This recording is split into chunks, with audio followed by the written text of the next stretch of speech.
Good evening, everyone, and welcome. We are going to be talking about our heart and clogged arteries today. We're going to talk about the symptoms and some support strategies that we can use.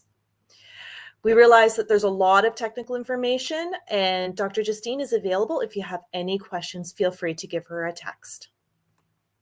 I wanted to welcome Dr. Justine with us tonight. She is our leader here at Justine Blaney Wellness Center. Her main objective is to really provide the best care for you so that you can be the best version of yourself. She's not only a leader within our practice, but she's a leader within our community, which is incredible. A volunteer, an athlete, and she really is a public speaker and an author.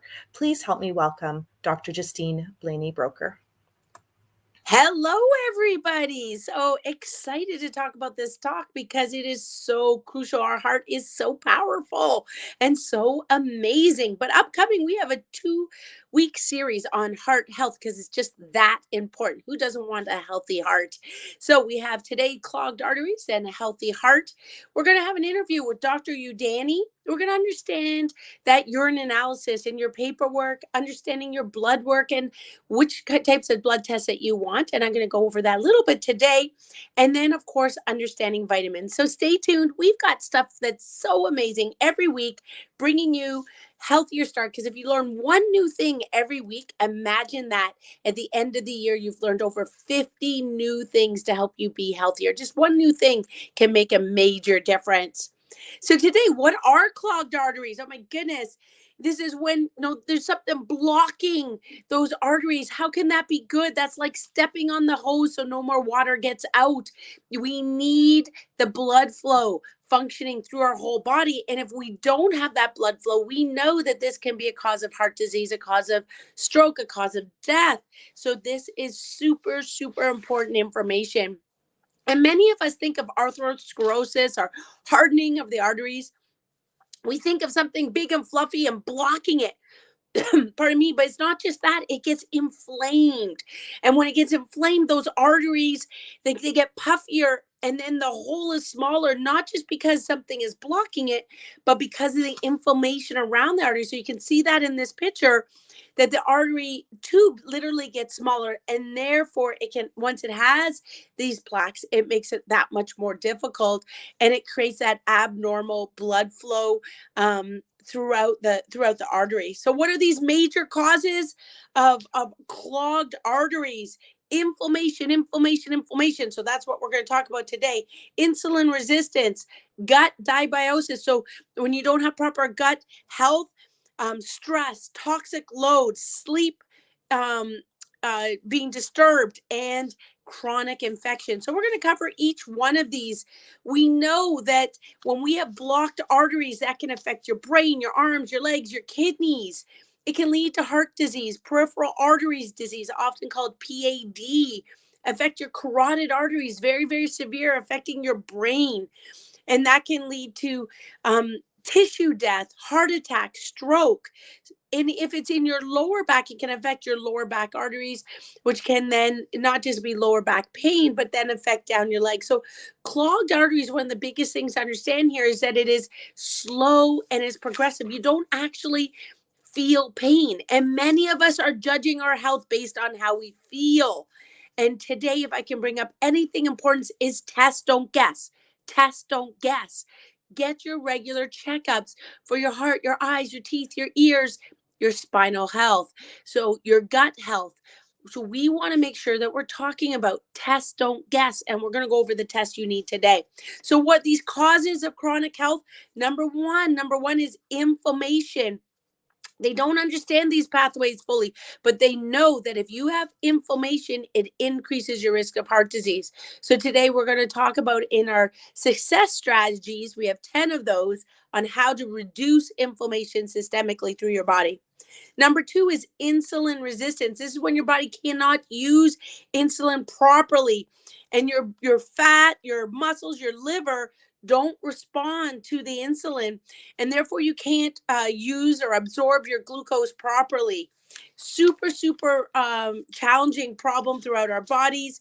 and it affects all of our vessels and our arteries. So if you look at this insulin, you can see that if insulin is affecting our hormones like testosterone and estrogen, it affects our insulin, it affects our liver detox, it increases our blood pressure and our cholesterol, our neurotransmitters. It makes us more stressed.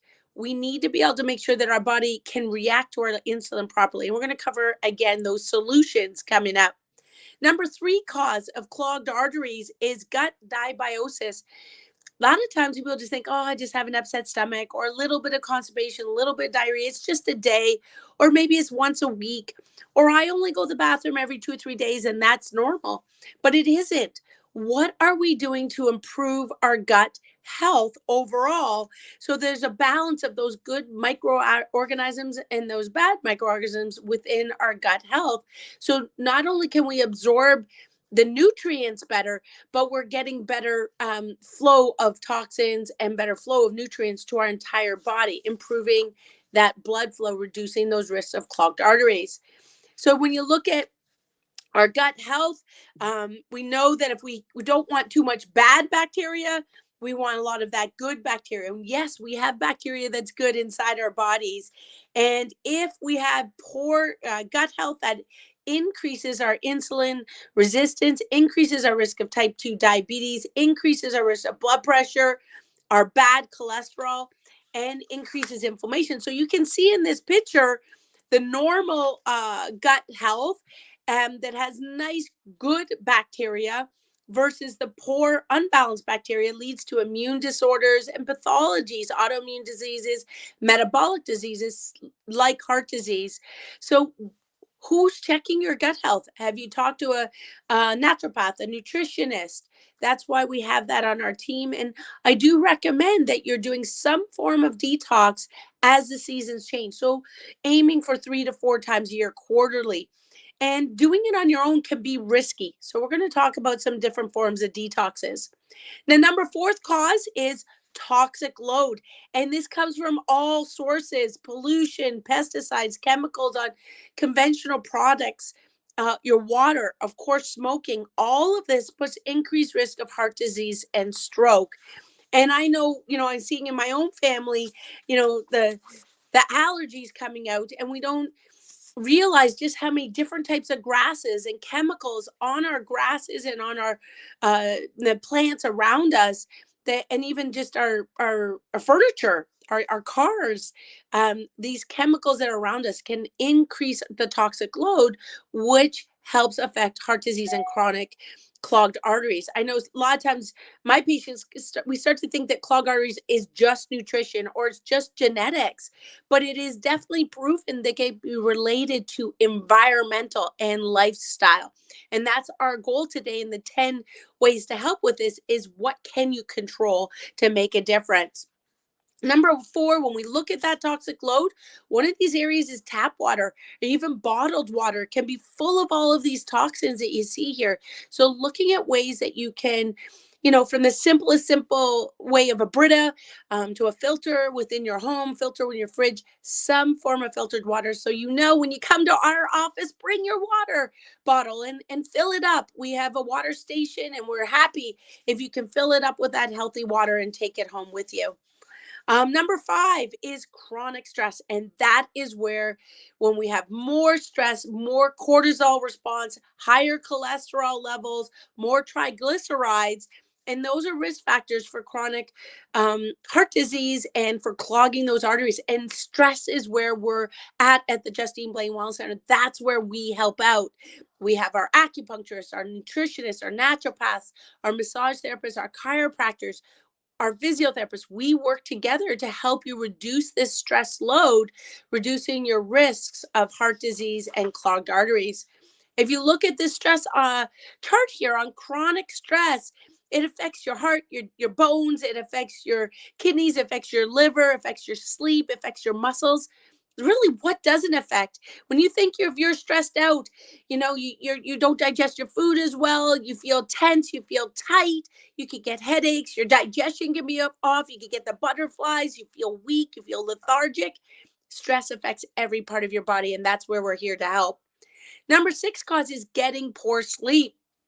Sleep can affect your poor sleep can affect colds, your immune system. It can affect concentration, focus, ability to learn. It can affect our drive, our energy, our motivation. It can affect our vision. And if we don't get good sleep, it even affects our metabolism and weight gain. And we know that many times we don't get a good night's sleep, it affects headaches and migraines. Sleep is our, your ability to restore and regenerate. We need a good quality sleep. So we're going to be talking about that today. And number 7 cause of clogged arteries are these toxins, these biotoxins can affect with mold and yeast. And just recently we had many people talking about the big storm that we had and many people losing shingles. And that did happen to us where we lost shingles. Water got into our roof, black mold built up into roof. Unbeknownst to us, we didn't address it fast enough. It was our mistake.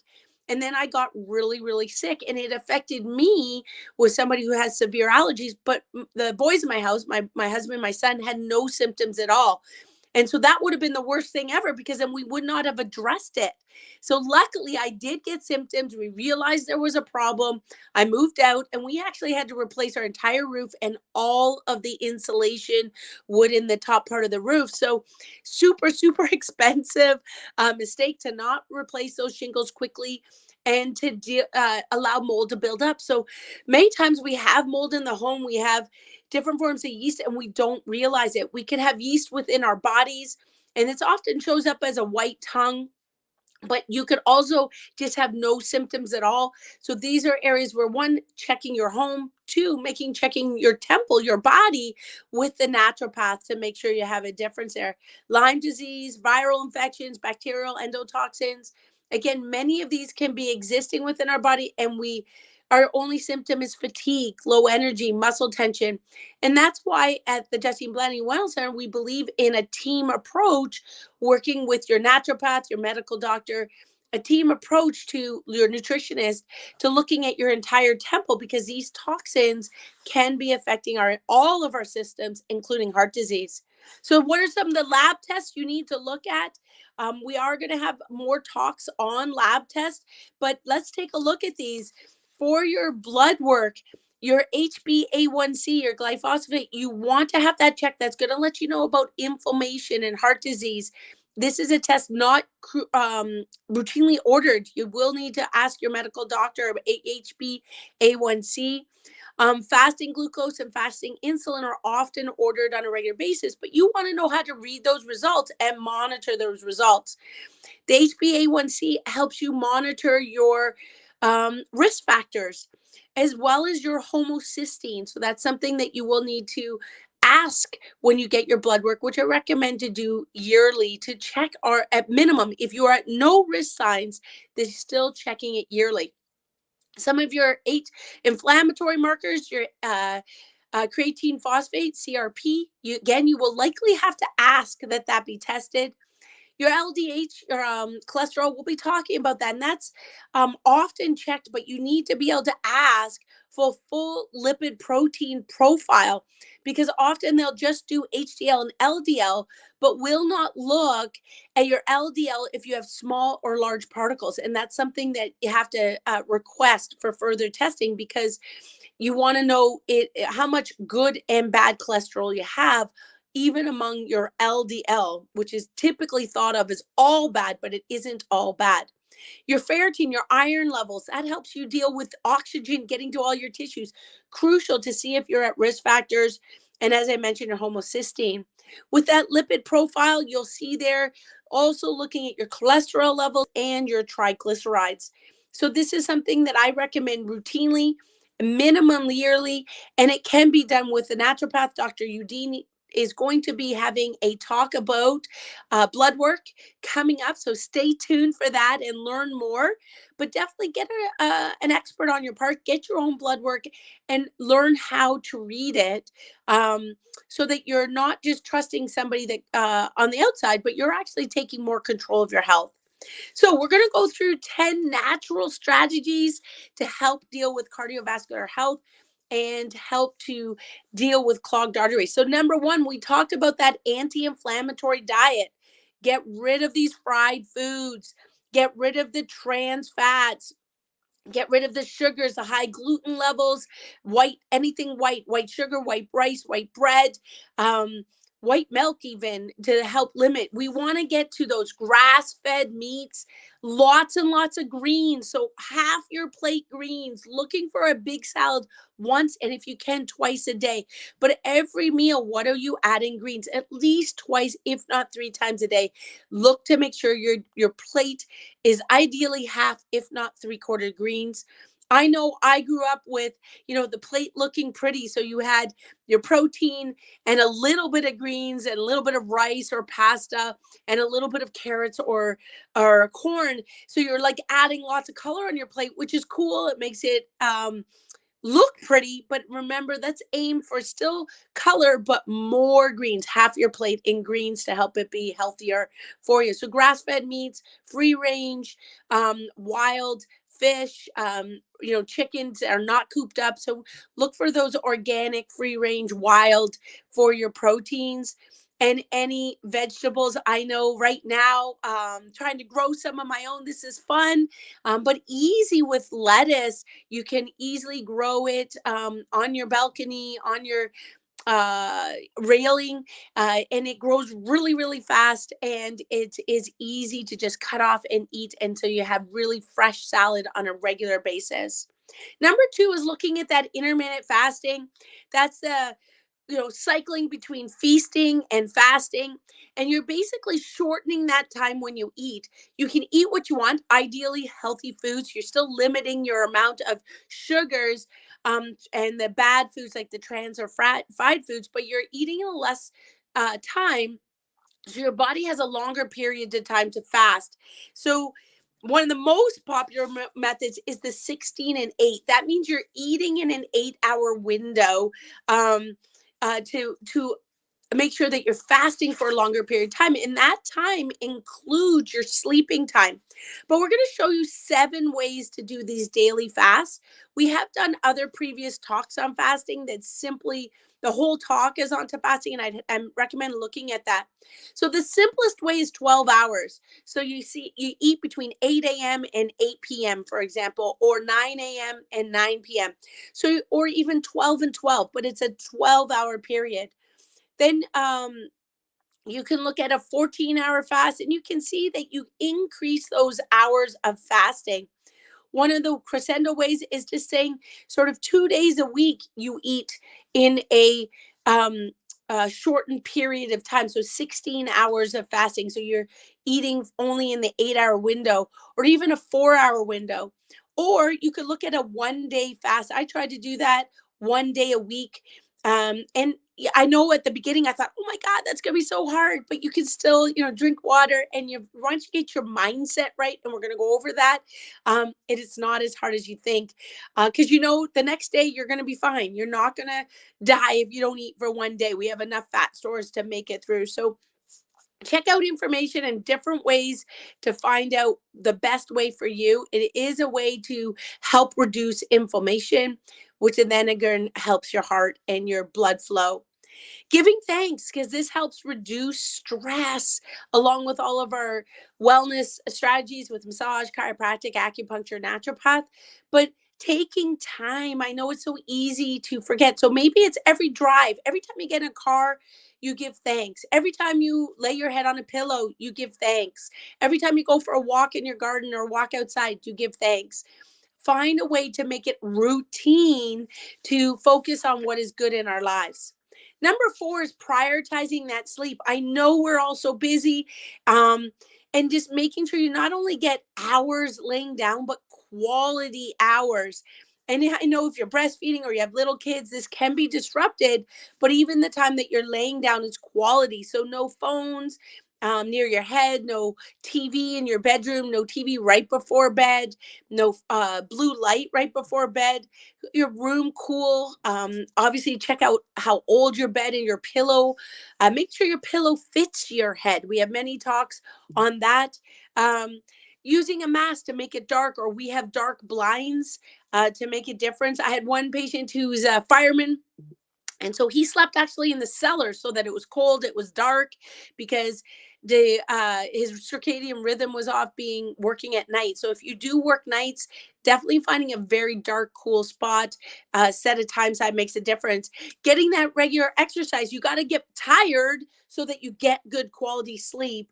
And not exercising right before bed, because then it raises your energy, but a couple hours per fed, and careful what you're eating or drinking right before bed, preferably not 2 or 3 hours before bed. And about that exercise, number 5, you gotta move in order to get the circulation going. And that doesn't mean just a walk every day. We need to push our hearts, whether it's weightlifting, it's HIIT training, it's um, walk super fast, between the poles on the sidewalk, and then walk slow, but changing your routine for your exercise. So with Maximize Living, we teach them the max T3, changing your time, tempo, and type of exercise. And we have different talks on that. But this is going to improve your oxidation, improve your blood flow. It's going to improve our energy, our memory. And it's certainly a huge part about cardiovascular health. So, what is normal for your exercise? That is not a walk 5 days a week for a half an hour. That's not enough. We need to make sure we're doing muscular training as well as cardiovascular training.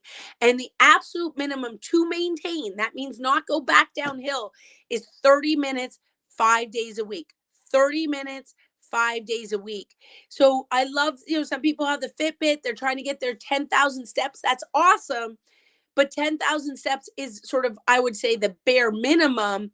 If that's all throughout the day, the goal is still to get your heart rate up every single day, and to do something for your muscles 5 days a week as well. That's improving your strength. And if you have questions, our team would be happy to help create a program for you. I'm happy to do a referral to a personal trainer, help, look at programs that are on YouTube that are free. There's so many options to get ourselves moving. So for a healthy movement, we need stretching. We need something cardiovascular to get our heart and our heart rate up. And we need to work on those muscles to improve strength. All three of those together will improve your circulation and your heart health. And number 7, improve detoxification systems. And I do recommend doing a detox regularly. I try to do it as the seasons change and do different types of detoxes. Be very careful, because these can be dangerous, especially if you're on different medications. So you want to have a team member supporting you through these detoxes. If you look at the detox pathways, your liver is super important in detoxing as a detoxing organ. And you can look at how your body has multiple ways, through your lungs, through your skin, through your gut, to be able to help you do detoxes. And because toxicities are just everywhere in the body, and if we don't, it gets stored in our fat, it gets stored in our liver and our bone marrow, and it affects our circulation. It'll even affect our joints. So it's extremely difficult to get away from all of these detox products or toxins in our environment. So definitely looking for a support system to get the best plan for you. If you're lazy, some of us want the quick fix, then talk to Sabine, our holistic nutritionist, and she'll help you with some natural solutions that are for those our lazy ones. You want the easy way out, she'll help you with that. Support your gut health. We talked about that, and using probiotics, prebiotics, learn which ones are good for you. They're not for everybody, and they're not for everybody all the time. So probiotics will help you against infections, will help you with your immune system, will help you with that digestive system, do aid with weight loss, and help our focus, our sleep, our memory. So helping our body digest food properly, and learning about kimchi and sauerkraut. And what about me? I know those things are good for me, and I do not like to eat those. So what are my other options for proper gut health and gut health diet? So talk to our specialists, our Sabine, Dr. Udani, to find something that's custom to you to create that gut health. I would be very cautious of just buying products over the counter at health food stores. Many of them are amazing, but maybe not amazing for you. So you want to know which products are best for you. And certainly not something you do all the time. It's certainly I would recommend that you cycle so that you give your body a chance for gut health healing in between. Number 8, make sure you have amazing vitamin D levels, and that means test, don't guess. Check your vitamin D levels. Low or average vitamin D is something that increases disease and increases your risk of heart disease and inflammation. So you want to have high levels of vitamin D. You will see that that's going to help with your immune system. It's going to help with your blood pressure. It's going to help with your muscle strength. It's going to help with your endurance and your energy, help with your sleep, help manage stress. So there's no reason. Vitamin D is so inexpensive. Now, so many people say, well, it's summertime, I'm outside. That is excellent for vitamin D. That is where you get great source of vitamin D. But are you in a bathing suit for at least 45 minutes outside of direct exposure? And I know for myself, I'm not. And I also know that because I test, don't guess, I need a lot more vitamin D supplement than the average person. They'll often say 2,000 a day. So that's like 2 drops a day. But for my body, I need more. So double check. The average person is around 2,000 a day. That's like 2 drops that we sell at the office. If you mix it with vitamin K, it does help it be absorbable. But please make sure you get tested to know how much you need. And then is your body absorbing that product? Number 9 is your omega 3s. We need more healthy omega 3s in our body, and getting rid of the bad fats and adding the good fats. Old used to say that bad fats or all fat was bad. We need low fat, low sugar. We now know is that we need to get rid of the bad fats and add the healthy fats for brain development, for heart health, for your eyes, for your brain, for for your mood, for your digestion, for your immune system. So you can I gave it to my son today, essential oils. We sell those at the office. If you're not sort of the avocado person a day, or you're not looking towards healthy seeds, nuts, almonds, cashews, macadamia nuts, if you're not getting the fish on a regular basis, aiming for fish once to twice a week that is not farmed, then look towards a supplement and make sure you have a good quality supplement to get these healthy fats. Those of us who are at risk of heart disease definitely get those healthy fats and vitamin E, your EPA, your DHA.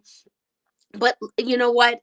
Talk to the healthy nutritionist, naturopath to find out again, are you getting quality supplements? Because it's easy to sometimes just go to the drugstore or the grocery store or even Costco and think that we're getting quality and yet we're not. Number 10, B vitamins. These help super with stress. Definitely try to get it from your foods, everything from your foods first. So that's your healthy grass fed meats, free range eggs, wild, free run chicken to get for those eggs, nuts, seeds, almonds, dark leafy greens, anything again, green, green, green on your plate to get those B vitamins to help manage stress and help with heart disease. That B vitamins will also help with homocysteine. Remember, we said homocysteine was an inflammatory marker, and it can affect your walls and heart, your arteries. So definitely, your B vitamins will help you with support of inflammation and support of managing your homocysteine. Number 11, we're getting there, guys, up to 12. Number 11 is magnesium. This is magnesium helps with muscle and smooth muscle, helps relax the body, lower inflammation. And remember, we talked about inflammation of those arteries, make the arteries hole smaller. And then when there's a clot, it affects the body and the arterial walls more because the walls have become thickened. So your diameter of circulating blood is smaller. So we want to reduce inflammation, and magnesium is one of the areas that affects smooth muscle. and improves overall health.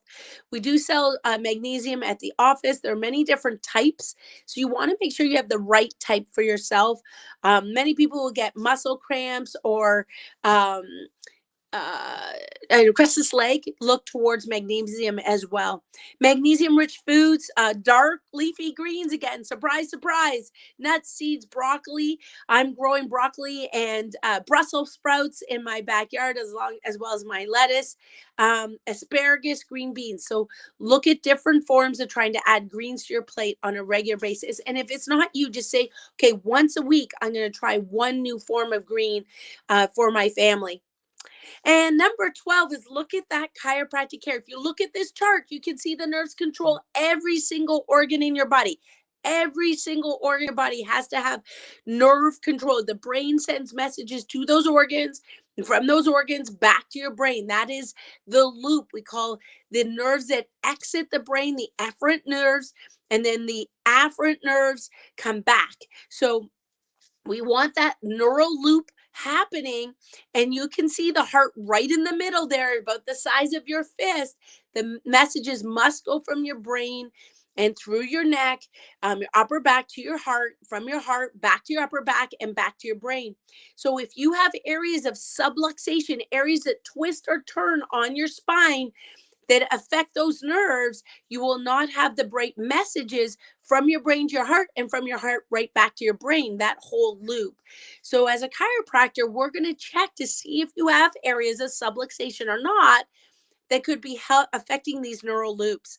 I recommend everybody get all of that blood work test. Remember the lipid analysis, the inflammatory analysis, and again, checking your food and food diary.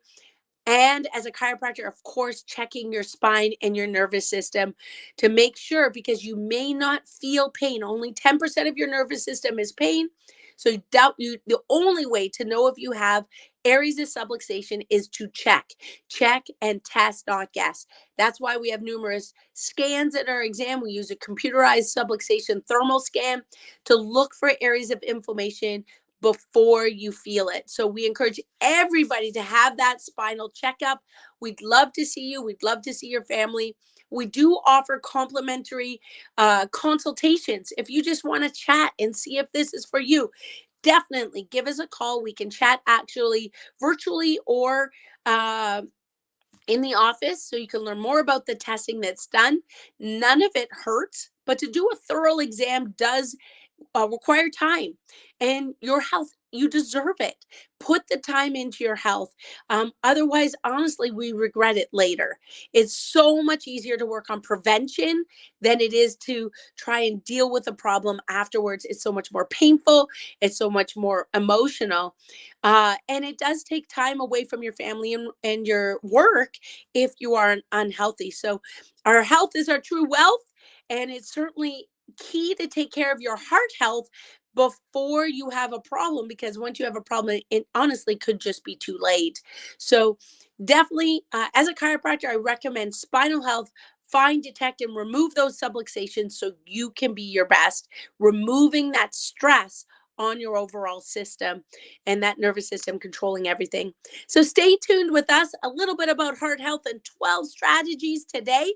Coming up, we have our heart health workshop, an interview with Dr. Udani, and understanding what naturopaths do, how they help you, and then learning about urine analysis, blood analysis, and how do you pick those right vitamins and multivitamins. If you want more information or other topics, contact us. We'd love to learn more about what you want to know about, and we'll provide a talk for you. So every week, stay tuned with us, connect with us, share this information with friends and family. We love you. We care about you. We want to make a difference, Brampton and worldwide. So stay tuned with us, and I look forward to being again with you soon.